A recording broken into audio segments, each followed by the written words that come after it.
Okay, so welcome to the Parivartan Learning Center. I am the SP sir, as you already know. Okay, so this is the formality and ही मला complete करावीच लागते. Okay, चला बघा थर्मोडायनामिक्सचं आज आपण MSTCETचं lectures one short lecture घेणार आहोत. याच्यामध्ये आज आपण काही भाग बघणार आहोत आणि पुढच्या लेक्चर्स मध्ये आपण काही भाग बघणार आहोत. ओके, कारण आपल्याला बेसिक टू ऍडव्हान्स घ्यायचंय, काही आपल्याला गडबड करायची नाहीये. तर थर्मोडायनामिक्सचे डेफिनेशन सर्वांना माहित आहे. Thermo means heats and dynamics means motion, म्हणजे हीटची मोशन होत असेल तर आपण त्याला थर्मोडायनामिक्स म्हणतो. बट एवढंच नाहीये याच्यामध्ये. बघा डेफिनेशन मध्ये हा एखाद्या शब्दाचा अर्थ तुम्हाला माहित असेल, बट डेफिनेशन मध्ये फक्त आपण हीटची मोशन स्टडी करत नाही, तर हीटचं वर्क मध्ये कन्व्हर्जन कसं होतं. बरोबर आहे. आता वर्क काय आहे, एक प्रकारची एनर्जीज आहे आणि हीट पण एक प्रकारची काय आहे, एनर्जीज आहे. हीट पण एनर्जी आहे आणि वर्क पण काय आहे, एनर्जीच आहे. ओके, तर हीटचं वर्क मध्ये कन्व्हर्जन आणि डबल वर्कचं हीट मध्ये कन्व्हर्जन याचा अभ्यास आपण थर्मोडायनामिक्स मध्ये करत असतो, हे सर्वांना माहिती आहे. ओके, त्याच्यानंतर थर्मोडायनामिक्स जेव्हा आपण चॅप्टरला सुरुवात करतो, सर्वात पहिले आपला जो कन्सेप्ट येतो तो काय येतो. Yes, anyone?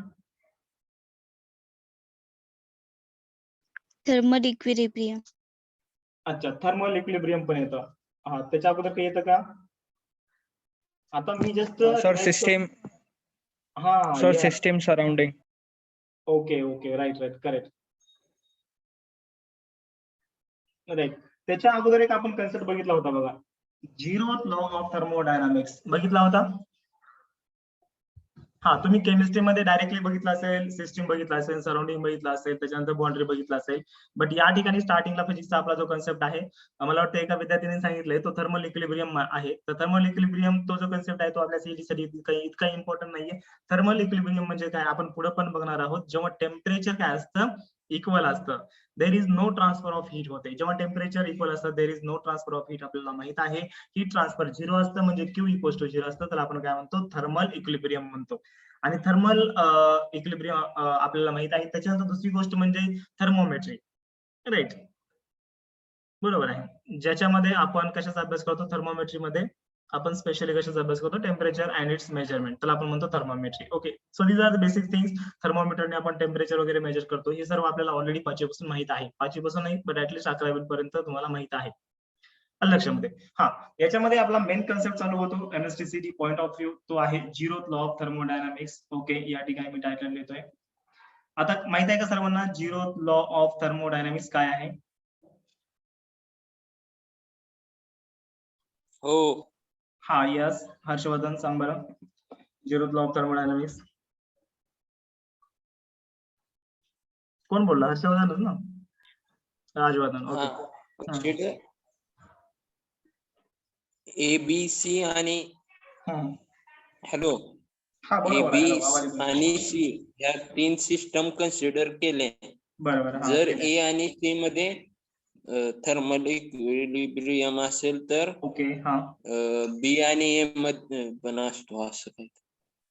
येस येस, जवळपास करेक्ट सांगितलंय राजवर्धन. बघा या ठिकाणी सोपं आहे, एवढं काही अवघड नाही, त्याच्यामध्ये काही एवढं रॉकेट सायन्स नाहीये. बघा, या तीन सिस्टीम आहेत, ए बी अशा तीन सिस्टीम आहेत. ए आणि बी मध्ये समजा थर्मल इक्विलिब्रियम असेल, ए आणि सी मध्ये पण समजा थर्मल इक्विलिब्रियम असेल, तर या ठिकाणी झिरो लॉ ऑफ थर्मोडायनामिक्स काय सांगतो, शेवटी काय असतं, बी आणि सी मध्ये पण काय असतं, थर्मल इक्विलिब्रियम असते. तर हा झाला सिंपल लॉ, याच्यावर पण प्रश्न विचारला जाऊ शकतो. तर फायनली बी आणि सी मध्ये पण काय असते, थर्मल इक्विलिब्रियम असते. जर समजा बोर्डाच्या एक्झाम मध्ये हा प्रश्न विचारला गेला असता तर 2 मार्कला विचारला असता, आणि तुम्हाला सीटला हा प्रश्न 1 मार्काला कधी कधी थेरॉटिकल मध्ये विचारला जाण्याची शक्यता आहे. लक्षामध्ये. ओके, काहीच नाही बघा, याच्यामध्ये काही रॉकेट सायन्स नाही. ए आणि बी थर्मल इक्विलिब्रियम मध्ये आहेत, ए आणि सी पण आहेत, तर काय होईल, फायनली बी आणि सी पण थर्मल इक्विलिब्रियम मध्ये असतील. म्हणजे कॉमन सेन्सचा भाग आहे आणि त्यालाच त्यांनी म्हणले झिरो लॉ ऑफ थर्मोडायनामिक्स. लक्षामध्ये. ओके, त्याच्यानंतर आपण याचा पुढचा पॉइंट बघितला होता, कोणता बघितला होता, system surrounding and the boundary. Okay, आता हा पण पार्ट तुम्ही बघितला आहे, मला वाटतंय केमिकल थर्मोडायनामिक्स मध्ये बघितला आहे. तर सांगा बरं, what is the system? System surrounding and boundary. हा, सिस्टीम म्हणजे एक असा पार्ट असतो जो की आपण काय करत असतो, थर्मोडायनामिक्स स्टडीसाठी घेत असतो. ही झाली तुमची केमिस्ट्रीची डेफिनेशन. आणि फिजिक्सची डेफिनेशन सांगायची गेले तर thermodynamics thermodynamic system is a collection or a group of objects that can form a unit and which may have ability to transfer heat between system and surrounding. याचा अर्थ सेमच होतो जर समजा तुम्ही डिटेल मध्ये याचा अभ्यास केला असेल तर. आलं का लक्षामध्ये? बघा केमिस्ट्री मध्ये डेफिनेशन काय आहे? एखादा आपण ऑब्जेक्ट घेतलेला आहे, कशासाठी घेतला ऑब्जेक्ट? खाण्यासाठी का? नाही, तो आपण थर्मोडायनामिक स्टडीसाठी घेतलेला आहे. अच्छा, म्हणजे याची हीट किती असेल, हीट ट्रान्सफर होते का, सराउंडिंगला होते का? या ठिकाणी आपल्याला माहित आहे ही सराउंडिंग आहे इकडं, बरोबर आहे. सराउंडिंग म्हणजे काय आहे? एन्व्हायरमेंट आहे आणि ही काय आहे? सिस्टीम आहे आणि ही काय आहे? बाउंड्री आहे, ज्याच्या अक्रॉस काय होत असते? हीट ट्रान्सफर होत असते. So this is the very basic things as you already no. आलं का लक्षामध्ये? डेफिनेशन लिहून द्यायची काही आवश्यकता नाही, डेफिनेशन काही विचारली जाणार नाही, जस्ट कन्सेप्ट आहे, आपल्याला तो पुढे युज होणार आहे, त्याच्यामुळे मी सांगत आहे. आता सराउंडिंग म्हणजे काय? The rest of part of the system is called as surrounding म्हणू शकतो असं. आणि बाउंड्री म्हणजे काय? It is the medium via it is the medium via which the heat may transfer to the or between the system to the surrounding. Yes, आलं लक्षामध्ये? Okay. Sir आजचा recorded lecture द्याल का? प्लीज कॉलेजला जायचं आहे भावना. हा चालेल चालेल, पाठवतो मी, रेकॉर्डेड लेक्चर पाठवतो. ओके, हा तेच म्हणलं, त्याच्यामुळेच म्हणलं, कारण की काही मुलांचे सबमिशन चालू आहेत ना, त्याच्यामुळे म्हणलं मी स्टार्टिंगलाच म्हणलं. त्याच्यामुळेच आज कमी मुलं जॉईन झालेत. इकडले आमच्या भागामध्ये जवळपास जॉईन झाले नाहीत, त्यांनी सगळे फोन केला सर असं असं आज लेक्चरला जॉईन करता येणार नाही म्हणून. ओके, चालतंय, ठीक आहे. बघा, त्याच्यानंतर आपण बघितलं होतं types of system. As you already know what are the types of system. Basic गोष्ट आहे. हा, कोणकोणते आहेत त्याच्यामध्ये? हा yes Bhavana, okay, you can leave. Okay, हा, कोणकोणते बघा types of system.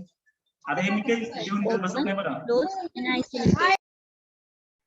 Yes, open system, close system and the isolated system. Okay, तर याच्यामध्ये मी लिहितो बघा या ठिकाणी ओपन सिस्टीम. ओपन सिस्टीम म्हणजे काय असतं? या ठिकाणी काय होतं? एनर्जी आणि एनर्जी म्हणजे काय? हीट. आपण त्याला काय म्हणूया? हीट. अँड मॅटर काय होतं? ट्रान्सफर होतं. आलं का लक्षामध्ये? याला काय म्हणतो आपण? ओपन सिस्टीम म्हणतो. याचं जर समजा एक्झाम्पल सांगायचं गेलं तर काय आहे याचं example? Yes, the hot T is in the open cup. आलं का लक्षामध्ये? म्हणजे समजा आपण जर कपामध्ये समजा चाय ठेवला, या ठिकाणी एक कप घेतलेला आहे, या कपामध्ये आपण चाय घेतला, तर हा चाय थोड्या वेळानंतर काय होतो? यस, ऑफकोर्स थंड तर होणारच आहे, बट थोड्या वेळानंतर या चायचं अमाऊंट काय होतं? कमी होतं. आलं का लक्षामध्ये? So this is the example hot T. हे तुम्ही केमिस्ट्रीमध्ये पण बघितलं असेल, हॉट टी इन कप. म्हणजे काय व्हायला या ठिकाणी? एनर्जी तर हीट तर ट्रान्सफर होले, बट मॅटर पण या ठिकाणी काय व्हायले? ट्रान्सफर होले, मॅटर पण कमी होले. त्याच्यानंतर वॉटर बॉइलिंग. आता जेव्हा तुम्ही वॉटरला बॉईल करता, पाणी तापवता सकाळी सकाळी आंघोळीसाठी, सगळ्यांनी आंघोळ ऑफकोर्स केलीच असेल अशी अपेक्षा करतो, कारण की 9 वाजलेत जवळपास. ओके, तर या ठिकाणी बघा, जेव्हा आपण वॉटरला बॉईल करतो तेव्हा या ठिकाणी काय होतं राजांनो? एनर्जी तर ट्रान्सफर होते, म्हणजे हीट तर ट्रान्सफर होते, पण वॉटरचं लेवल पण कमी होते ना, बरोबर आहे. थोडी वॉटरची अमाऊंट जी आहे ती कमी होते, म्हणजे मॅटर पण या ठिकाणी काय व्हायले? ट्रान्सफर व्हायले. तर अशा सिस्टीमला आपण काय म्हणतो? ओपन सिस्टीम म्हणतो असतो. ओके, त्याच्यानंतर बघा क्लोज सिस्टीम आहे. क्लोज सिस्टीम मध्ये काय होतं? सर्वांना माहित आहे. यस, क्लोज सिस्टीम मध्ये काय होतं? फक्त काय होतं या ठिकाणी? एनर्जी ट्रान्सफर होते. एनर्जी म्हणजेच काय होते? हीट ट्रान्सफर होते आणि मॅटर ट्रान्सफर होत नाही. लक्षामध्ये? मॅटर या ठिकाणी काय येणार आहे? Matter does not transfer. तर याचं जर एक्झाम्पल घ्यायचं गेलं, हा, आता हे विचारले जाण्याची शक्यता नाहीये, बट याचं जे एक्झाम्पल आहे ते सीईटी मध्ये विचारले जाण्याची शक्यता आहे, त्याच्यामुळे हा पार्ट मी कव्हर करतोय. सीईटी मध्ये क्वेश्चन येऊ शकतो. Hot tea in the cup, it is an example of the open system, close system, isolated system, none of the above. त्याचं आन्सर काय येईल मग? Yes, I want answer from the girls. काय येईल? Of course open system येणार आहे. Okay, हा, जास्त टेन्शन घेऊ नका, बघा लक्ष द्यायचं. त्याच्यानंतर क्लोज सिस्टीमचं एक्झाम्पल सांगतो तुम्हाला. जेव्हा वॉटर बॉयलर मध्ये बॉईल होतं, बरोबर आहे, आलं का लक्षामध्ये? या ठिकाणी असं एक बॉयलर आहे. या बॉयलर मध्ये समजा आता हे ट्यूब असतात बॉयलर, एक मिनिट, हा, आता या बॉयलर्स मध्ये अशा ट्यूब असतात, याच्यातून वॉटर फ्लो होत असतं किंवा याच्यातून हीट फ्लो होत असते. ओके, भरपूर टाईपचे बॉयलर असतात. ओपन ट्यूब बॉयलर असतं, फायर ट्यूब बॉयलर असतं. जेव्हा तुम्ही इंजिनिअरिंग कराल तेव्हा तुम्हाला या सगळ्या गोष्टी माहित असतात. जर समजा तुम्ही ऑटोमोबाईल इंजिनिअरिंग किंवा थर्मल इंजिनिअरिंग किंवा तुम्ही मेकॅनिकल इंजिनिअरिंग केली तर तुम्हाला या सर्व गोष्टी शिकायला असतात इंजिनिअरिंग मध्ये, बॉयलर्स वगैरे. ओके, तर याचं एक्झाम्पल आहे वॉटर बॉइल्स इन बॉयलर. तर त्या ठिकाणी काय होते, फक्त हीट ट्रान्सफर होते. म्हणजे हे जे ट्यूब्स असतात या ट्यूब्स मधून फक्त हीट ट्रान्सफर होते किंवा या सरफेस मधून हीट ट्रान्सफर होते, वॉटर ट्रान्सफर होत नाही किंवा स्टीम ट्रान्सफर होत नाही. अलग लक्षामध्ये स्टीम एक मॅटरच आहे. त्याच्यानंतर लास्ट सिस्टीम आहे बघा आयसोलेटेड सिस्टीम. याचं एक्झाम्पल बघायचं गेलं तर थर्मोफ्लॉक्स आहे. तर आयसोलेटेड सिस्टीम मध्ये काय होतं सर्वांना माहित आहे, आयसोलेशन. बरोबर आहे, आयसोलेशन. आता कोविड सर्वांना माहित आहे, कोरोना सर्वांना माहित आहे, आयसोलेशन बेड असतात. म्हणजे ज्या ठिकाणून तुम्हाला बाहेर जाता येत नाही आणि बाहेरचं कोणी मध्ये येत नाही अशाला आपण काय म्हणतो, आयसोलेशन हॉल म्हणतो, आयसोलेशन बेड म्हणतो. मग तसंच एक असतं आयसोलेटेड सिस्टीम असतं, ज्या ठिकाणीहून मॅटर पण मध्ये जात नाही आणि हीट पण बाहेर जात नाही, मध्ये जात नाही, अशाला काय म्हणायचं. म्हणजे या ठिकाणी तुम्हाला म्हणता येईल नायदर हीट नॉर मॅटर. लक्षामध्ये. ओके, तर अशा सिस्टीमला म्हणायचं आयसोलेटेड सिस्टीम. आय होप सर्वांना समजलं असेल. समजलं असेल तर एकदा हो म्हणा. It is a very basic concept. Okay, लक्षामध्ये. सचिन लेट आला. यस, लवकर. आपल्याला इंटरकनेक्शन व्हायला पाहिजे तरच सगळ्या गोष्टी होतील, नाहीतर मग अन्यथा याला काही अर्थ नाहीये.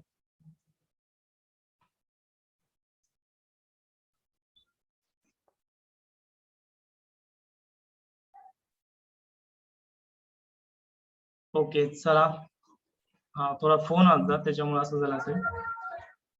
स्क्रीन शेअरिंग करतो एका मिनिटामध्ये. आलं लक्षामध्ये.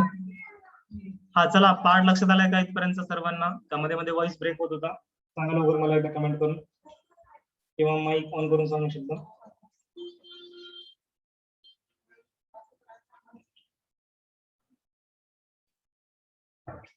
ओके, आवाज येतो का सर्वांना?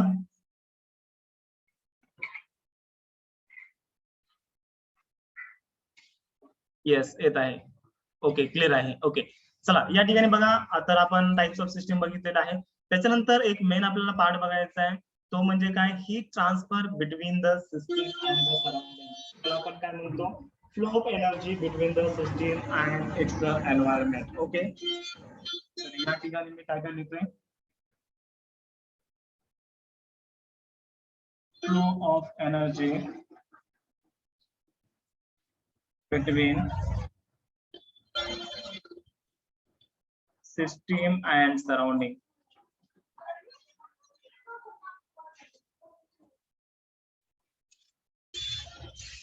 ओके, यायला सर्वांच्या लक्षामध्ये. Flow of energy between the system and the surrounding. काहीच नाही, याच्यामध्ये 3 केसेस आपल्याला स्टडी करायच्यात. एकदा मी पेन चेंज करून घेऊ का, जेणेकरून एकाच पेननी नकोय सगळं. चला, याला कोणत्या पेनने घेऊ, ब्ल्यू पेनने घेतो. ओके, बघा याच्यामध्ये केस 1 मी घेतोय. केस 1 काय असते बघा, temperature of system is less than temperature of surrounding. तर या ठिकाणी आपण एक सिस्टीम घेतलेली आहे. Okay, this is the system. तर या ठिकाणी temperature of system is less than समजा टेम्परेचर ऑफ एन्व्हायरमेंट असेल. तर आता हे काय असतं, बाहेरचं एन्व्हायरमेंट असतं, सर्वांना माहित आहे. ओके, तर याचं टेम्परेचर आपण टेम्परेचर ऑफ एन्व्हायरमेंट म्हणूया, याचं टेम्परेचर आपण टेम्परेचर ऑफ सिस्टीम म्हणूया. जर या ठिकाणी temperature of system is less than temperature of environment असेल तर हीट कुठून कुठं फ्लो होणार आहे रे? यस, सिस्टीम टू एन्व्हायरमेंट होणार आहे का एन्व्हायरमेंट मधून सिस्टीम होणार आहे? सिस्टीमची हीट कमी आहे तर ऑफकोर्स सिस्टीमची हीट कमी आहे. आपल्याला सर्वांना माहित आहे heat always flows from high temperature to the low temperature. It's a very basic phenomenon as already you know. Okay, तर या ठिकाणी काय येईल मग, क्यू जो आहे तो सराउंडिंग मधून एन्व्हायरमेंट मधून सिस्टीम मध्ये फ्लो होणार आहे. तर अशा हीट फ्लोला आपण काय म्हणायचं, Q इज ग्रेटर दॅन 0 म्हणायचं. आणि या ठिकाणी Q जो आहे तो काय घ्यायचा, तुम्हाला पॉझिटिव्ह घ्यायचा. अलग लक्षामध्ये. हे जे साइन कन्व्हेन्शन आहे, हे साइन कन्व्हेन्शन तुम्हाला पुढे न्यूमरिकल मध्ये यूज होणार आहे, त्याच्यामुळे हा पार्ट इम्पॉर्टंट आहे. कधी कधी याच्यावर एमसीक्यू पण विचारला जाऊ शकतो. When the heat flows from, या कधी कधी अशी कंडिशन दिली शकते, म्हणजे दिली जाऊ शकते, जर समजा if the temperature of system is less than the temperature of the environment, then from where to where the heat will flow. या ठिकाणी आन्सर काय येईल, from environment to system the heat will flow. किंवा heat काय असेल, positive असेल का negative असेल, अशा पण टाइपचा क्वेश्चन विचारला जाऊ शकतो. तर या ठिकाणी हीट काय असते, पॉझिटिव्ह असते, त्याचा साइन पॉझिटिव्ह. अरे यार, हीट सिस्टीम कडे येत आहे, म्हणजे आपल्याकडे येत आहे. पैसे आपल्याकडे जेव्हा येतात तेव्हा पॉझिटिव्ह गोष्ट असते का नाही? मग तसं तुम्ही लक्षात ठेवा, या ठिकाणी हीट सिस्टीम कडे येत आहे म्हणून पॉझिटिव्ह घ्या. ओके, निगेटिव्ह कशाला घेता? आलं लक्षामध्ये एक गोष्ट. ओके, चला आता कंडिशन आपल्याला सेकंड बघायचं आहे. केस सेकंड या ठिकाणी मी लिहितोय. जर समजा सिस्टीमचं temperature is greater than the environment temperature असेल, जर समजा अशी कंडिशन असेल तर ऍज यू ऑलरेडी नो, या ठिकाणी समजा टीएस आहे आणि या ठिकाणी टीई आहे, means temperature of the environment. आलं लक्षामध्ये? जर समजा अशी कंडिशन असेल तर सर्वांना माहित आहे, तर काय होते या ठिकाणी सिस्टीम मधून एन्व्हायरमेंट कडे काय होते, हीट फ्लो होत असते. या ठिकाणी काय होतंय, हीट सिस्टीम मधून जाते, म्हणजे हीट इज लेस दॅन 1 येते आणि लेस दॅन 1 असेल तर आपण त्याला काय म्हणतो, नेगेटिव्ह व्हॅल्यू म्हणतो. सॉरी, लेस दॅन 1 नाही, लेस दॅन 0. आलं लक्षामध्ये? ओके, बेसिक कन्सेप्ट आहे, लक्षात येते का? एकदा मला कमेंट मध्ये सांगा. त्याच्यानंतर आपण थर्ड कंडिशन बघणार आहोत. कंडिशन नंबर थर्ड याला म्हणतो आपण केस थर्ड. तर याच्यामध्ये काय आहे, जेव्हा सिस्टीम टेम्परेचर एन्व्हायरमेंटचं टेम्परेचर बरोबर होईल तर तेव्हा काय असेल, या ठिकाणी तेव्हा काय असेल, there is the thermal equilibrium असेल आणि या ठिकाणी हीट फ्लो होणार नाही. सो क्यू इक्वल टू या ठिकाणी काय असेल, 0 असेल. There is no transfer of heat between the system and the environment. Okay, यायले सर्वांच्या लक्षामध्ये. एक मिनिट, एकदा मला रेकॉर्डिंगला पॉज करू द्या. पॉज. ओके, तर या ठिकाणी मी टायटल देतो. आता आपल्याला बघायचं आहे हीट म्हणजे काय. पेन चेंज करतो, रेड कलरचा पेन घेऊया. ओके, आता हीट आणि इंटरनल एनर्जी. हीट म्हणजे काय तुला माहित आहे का? What is the heat? It is the form of the energy. Okay, आणि internal energy,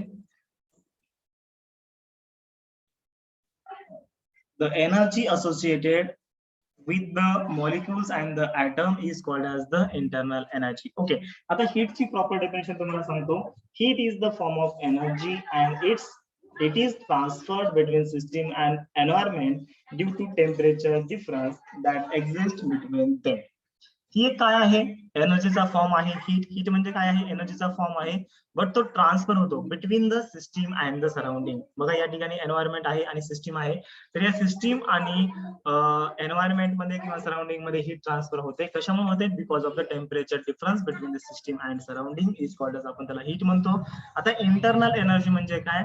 the energy associated with the molecules and the atom is called as the internal energy. म्हणजे molecule आणि atom कशी जी energy असते त्याला आपण काय म्हणतो, internal energy म्हणतो. ओके, तर या ठिकाणी लिहितो फॉर्म ऑफ एनर्जी, एवढं जर लक्षात ठेवा. And transfer because of temperature difference, because of temperature difference. Okay, एवढं लक्षात ठेवत जमते. इंटरनल एनर्जी म्हणजे काय? The energy associated with, the energy associated with atoms and molecules. atoms and molecules. आता बघा ही कशा टाइपची एनर्जी आहे तुम्हाला सांगतो. या ठिकाणी बघा आपण एका ग्लास मध्ये वॉटर घेतलं, इंटरनल एनर्जी खूप जणांना समजत नाही. बघा लक्ष द्या इकडं, या आपण ग्लास मध्ये समजा वॉटर घेतलं. ओके, तर आता या ठिकाणी वॉटर फ्लो होत आहे का? नाही, म्हणजे याची कायनेटिक एनर्जी राजन किती? 0. या ठिकाणी वॉटर जे आहे ते ग्राउंडवर आहे आणि जर समजा वॉटर ग्राउंडवर असेल, ग्राउंडवर म्हणजे ग्लासातच आहे, बट ग्लास कुठं आहे? तो ग्लास आहे ग्राउंडला आहे. ओके, ग्राउंडवर ठेवलेला आहे, तर त्याची पोटेन्शियल एनर्जी पण काय असते, कारण हाईट 0 असल्यामुळे पोटेन्शियल एनर्जी काय असते? 0. पण तरी देखील याच्या ग्लासचे जे मॉलिक्युल्स आहेत, इथे एक मॉलिक्युल आहे, इथे एक आहे, हा मॉलिक्युल इथे स्लोली इकडे मूव्ह होतो, हा मॉलिक्युल इकडे स्लोली, ग्लास मध्येच हा मॉलिक्युल्स काय होतो, रॅन्डमली मूव्ह होत असतो. जर आपण याच्यामध्ये गॅस घेतला तर गॅस मध्ये मॉलिक्युलची मोशन जास्त असते, बरोबर आहे, वॉटर मध्ये थोडी कमी असते. मग त्याच्यामुळं काय आहे, हे कशामुळे व्हायलंय? कारण त्याच्यामध्ये काय आहे, इंटरनल एनर्जी आहे. येते लक्षामध्ये सर्वांच्या? ओके, थांबा, रेकॉर्ड मध्ये पॉज करतो. चला, याच्यानंतरचा आपला कन्सेप्ट आहे first law of thermodynamics. Pen change करून घेतो, ग्रीन कलरचा पेन चेंज करतो मी या ठिकाणी. बघा टायटल लिहा, first law of thermodynamics. Okay, what is the statement of the first law of thermodynamics? Yes, चला केमिस्ट्री मध्ये जे शिकले ते सांगा. First law of thermodynamics. Energy can be converted from one form to another, but it cannot be created or destroyed. Yes, very good. This is the first law of thermodynamics. Okay, means the law of conservation of energy लाच आपण काय म्हणतो, first law of thermodynamics म्हणतो. Okay, आणि याचं जे mathematical statement आहे बघा, डेल्टा यू इक्वल्स टू काय असतं, क्यू मायनस डब्ल्यू असतं.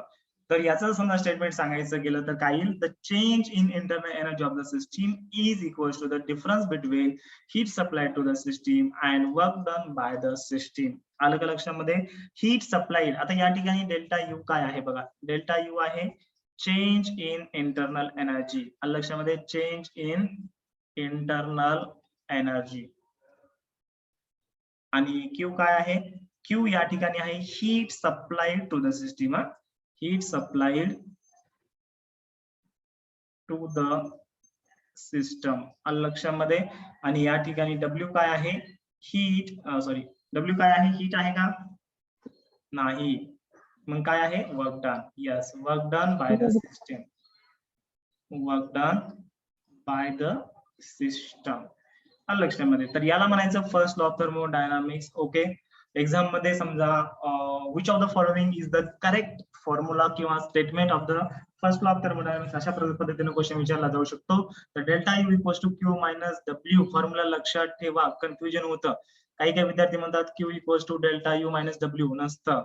ओके, लक्षामध्ये, delta U equals to Q minus W असतं. हा फॉर्म्युला तसा पण बनवू शकतो. या ठिकाणी साइन कन्व्हेन्शन महत्वाचे आहेत थर्मोडायनामिक्स मध्ये, आणि याच्यामध्ये खूप साऱ्या मुलांचं कन्फ्युजन होतं. साइन कन्व्हेन्शन फक्त दोनच लक्षात ठेवा, बाकीचे ऑटोमॅटिक येतील. ओके, बघा त्याच्यानंतर आपल्याला शिकायचंय साइन कन्व्हेन्शनच्या अगोदर मी वर्क डनचा फॉर्म्युला तुम्हाला सांगतो. हा वर्क डनचा एक फॉर्म्युला आहे, डब्ल्यू इक्वल्स टू काय येतो, W equals to P into dV. हा वर्क डनचा फक्त एक फॉर्म्युला लक्षात ठेवा. P is the pressure and dV is the change in volume. जेव्हा पिस्टन सिलेंडर अरेंजमेंट असते त्या ठिकाणी व्हॉल्यूम चेंज होत असतं, आणि व्हॉल्यूम जेव्हा चेंज होत असतं त्या ठिकाणी वर्क डन होत असतं. That is W equals to P into delta V. एवढं लक्षात ठेवा. ओके, त्याच्यानंतर आता आपल्याला बघायचं आहे sign conventions of the first law of thermodynamics. Okay, बघा या ठिकाणी लिहितोय मी, आणि साइन कन्व्हेन्शन खूप महत्वाचे आहेत बरं. याच्यावर एक टाईपचं म्हणजे एखादं न्यूमरिकल विचारले जाण्याची शक्यता आहे सीईटी मध्ये. आणि साइन कन्व्हेन्शन जर तुम्हाला माहित नसतील तर फॉर्म्युला इतका इझी आहे, delta U equals to Q minus W. But समजा प्लस मायनस जर झालं तर 100 प्लस 100 किती होतं, 200 होतं, आणि 100 मायनस 100 किती होतं, 0 होतं.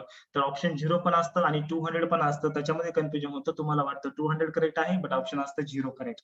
लक्षामध्ये. त्याच्यामुळे sign conventions are very important. हा पॉइंट काय आहे, इम्पॉर्टंट आहे, लक्ष द्या इकडं. Okay, sign conventions for first law of thermodynamics. First law of thermodynamics. Okay, तर याच्यामध्ये मेन फॉर्म्युला सर्वांना माहित आहे, डेल्टा यू इक्वल्स टू काय असतो, क्यू मायनस डब्ल्यू. लक्षामध्ये. तर हे क्यू काय असतं, इकडं आपण याच्यामध्ये घेऊ शकतो. मेन हे काही क्यू असतं, फॉर्म्युल्यामध्ये मायनस आहे बरं, आणि हे डब्ल्यू असतं. तर आता क्यू पॉझिटिव्ह कधी घ्यायचा, जर समजा हीट सप्लाइड